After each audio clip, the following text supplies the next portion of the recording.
More phone calls coming up. Our buddy Ross Tucker in an hour from now. He's got Iowa and Nebraska tomorrow. I believe that's a noon Eastern kickoff. Mike Golic Jr., co-host of Golic and Golic on FanDuel Sports Network, former Notre Dame offensive lineman, and back on the program. Great to see you, buddy. Give me the most must-win game of the weekend for you. Ooh, the most about college or pro? What do you want? College? Either one. The most must-win is who? I would say the most must-win this weekend to me feels like the game for Ryan Day. Like Ohio State's accomplished a lot. This team would still be in the playoff even with a loss. But considering the recent run they've been on and everything else that's finally mounted in his favor, this is kind of the last remaining box to check. And it's strange because this year, I feel so much better about Ohio State, provided their best wide receivers are healthy, even though last year going into this game, they were favored by more. It was a far worse Michigan team than the one they're going against this year. But I just think the matchup in a bunch of the key areas, specifically Ohio State's defense and what Matt Patricia has done versus a freshman quarterback for Michigan, even at home where he's been better this season, it feels like a tough one. So I think if you're Ryan Day, hey, you've got the fan base back on your side after the run you went on last year. If you really want to stamp your place now in the lore of this rivalry and at the helm of this team, I think you got to win this weekend. Can you imagine if Michigan won? Oh, and the thing is, we went through this last year where people were legitimately, it felt like around Columbus, starting to talk about Ryan Day's job in a way that feels insane for all the rest of us that see what Ohio State has, what he's accomplished.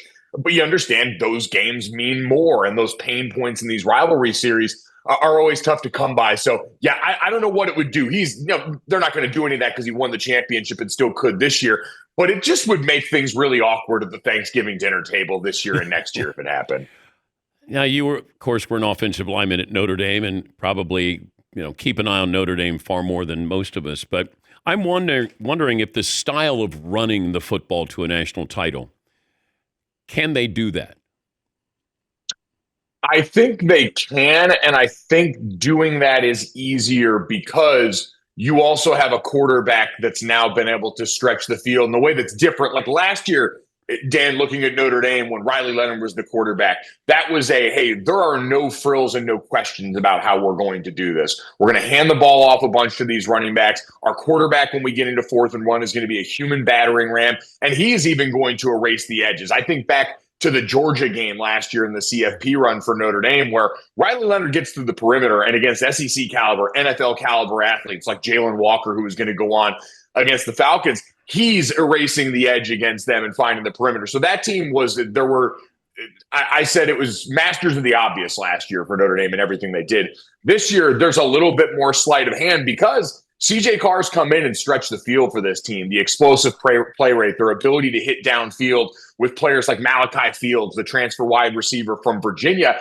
I think have put defenses in a conundrum. And look no further than what USC decided to do against Notre Dame when it came to South Bend. Notre Dame with 2 prolific running backs, runners up for the Heisman right now. And USC said, we would rather not have your passing attack beat us. So we're going to put 2 safeties deep. We're going to play back and try and take away the passing attack. And as a result, Notre Dame handed off the ball over and over again and broke their will in that game because USC had to do the math problem and ended up guessing wrong. And that's the ability Notre Dame has this year that makes it different. But the engine that still makes it all go is Jeremiah Love. And I absolutely think he's a great enough player for them to ride to a title. If Lane Kiffin would answer the question, what question would you ask? Hey, what are we doing here, bud? I think outside of, Dan, the obvious of what are we doing is why now? Like, why would you force the issue on this now? And is he at the helm of that? Because we've seen plenty of instances of coaches that we knew were kind of rumored for these certain things play out what they've got going on. And the way that this is all played out really publicly with Ole Miss, to me, I always feel worse for the players. Like, what a disservice to the players on this team right now. Everything that's happened with this situation, whether it's the Ole Miss brass that forced the ultimatum, whether it was just too much to bear internally. You got a team that's in the top 10 of college football that we haven't talked about on the field in God knows how long, because we're all wondering if their coach is even going to be with them after the rivalry game this weekend. So I just wonder, especially with the opportunity ahead of them in a college football world that's infinitely more accessible in terms of who can win the title. You had one of those teams, and now it seems like everyone involved might be willing to walk away from the table and let that team go into the playoff with an interim head coach or a head coach that knows he's going to be gone to greener pastures. The whole situation, it just is bizarre, and I feel bad for the players who have put so much into the season and have had that certainly upended by this, but could potentially be even more upended after this weekend. Yeah, and I wonder if it comes out, if he tells the team prior to that he's leaving, I would say put it on the players to vote if they want Lane Kiffin to be their coach after this for the playoffs. Even though, the committee may ding them if Lane Kiffin is not their head coach. And so, sorry about that, Dan. I saw that point made, and I don't know. We've seen the committee ding teams for interesting things, but I do think that's the right approach. It should be on the players if it comes down to that decision. And if they're comfortable enough with that and say, hey, you still give us the best chance to win this season, especially considering a bunch of those players could follow him if he goes. This is the day and age in college football we live in where you can pluck the core of your roster and help reset the foundation elsewhere. There might be a little bit less, oh, you're leaving us here than there used to be. And so maybe with some of that mercenary mindset, these guys could be more comfortable with that the most. We're talking to Mike Golic Jr., co-host of Golic and Golic on FanDuel Sports Network. Yeah, just trying to figure this out of these. How did we get to the point where somebody's talking to somebody about your next job during a season? I know it happens, but why did it have to happen this way? Why couldn't this wait until the end of the season, or at least when you get into, the playoff? I don't know. It feels like coaches don't want distractions, but the coaches created the distraction. And that's what, there has to be a better way to do this, Mike. There does. I think all of it to me just boils down to the pressure. Now, don't get me wrong. Some of the way that this has been framed around Lane Kiffin, he's got a role in this too. This is not just something that's happening to him. So I don't want to use this as a way to make him a victim of circumstance that he is at least in part helped create. But I do think this all stems from the pressure to win now in college that leads to the massive buyouts that we've seen, because all these coaches understand, hey, especially in this day and age where you can come in and overhaul a roster in 1 year with the portal, I got to come in and show you results now, because if not, in 2 or 3 years at these places, you wind up like Brian Kelly having to fight for your buyout with the school that's trying to go back and fire you for cause for ways that don't make sense. And so what does that mean?